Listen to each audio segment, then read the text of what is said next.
Today, the government declared that burning fossil fuels is now banned. But what does it mean for us? Well, I guess we're back in the 19th century. This short story shows us how much Poland and Europe rely on fossil fuels. Let's take a look at different ways of obtaining energy. First, we can focus on coal. Actually, coal is the main power source in Poland. In 2020, nearly 40% of all energy in Poland was produced from coal. That year, it also created 161 million tons of carbon dioxide. This shows us that it's not a good source of energy, just because of how harmful it is for the environment. Another type of fossil fuels are petroleum products. In Poland, it's the second biggest source of energy, but in the European Union, it's actually the most common one.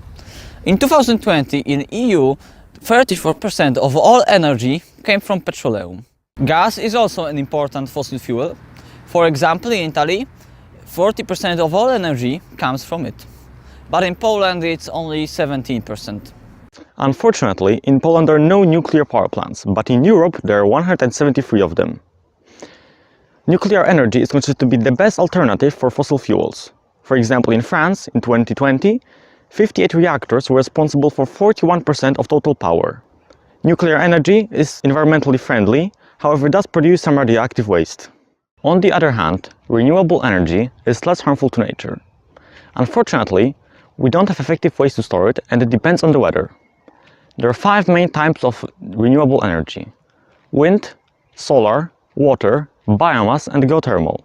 In 2020, renewable energy made up only 19% of total energy mix in Poland.